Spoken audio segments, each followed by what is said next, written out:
প্রত্যেকটা বাবাই কিন্তু তার কন্যা সন্তানকে একটু বেশি ভালোবাসে, একটু বেশি দেখতে পারে, তাই না বলেন? আমার এই কেকটাই হচ্ছে তার জলজ্যান্ত একটা প্রমাণ। এই কেকটা মানে যে বায়াটা নিয়েছিল ওনার মেয়ের জন্য আর কি, আপনাদেরকে তো বললামই। ভাইয়া কেকটা এত যত্ন সহকারে কাস্টমাইজ করে নিয়েছিল, মানে প্রত্যেকটা বিষয় ভাইয়া খুবই সুন্দর করে কাস্টমাইজ করে নিয়েছিল, যেটা আমার খুবই ভালো লেগেছে।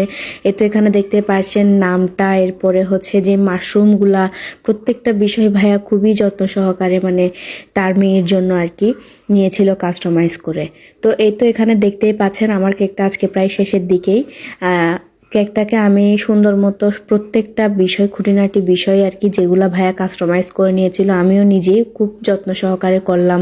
এবং এই তো এখানে দেখতেই পাচ্ছেন ভাইয়া তার নিজের ছবি এবং তার রাজকন্যার ছবি একসাথে দিয়েই কেকের উপরে কিন্তু ফিক্সড করতে বলেছিল। এবং কেকের উপরে যে এই স্টারগুলা, যে লাভগুলা, এরপর হচ্ছে পাশে যে ক্যান্ডেলটা, এভরিথিং ভাইয়া কিন্তু কাস্টমাইজ করে নিয়েছিল।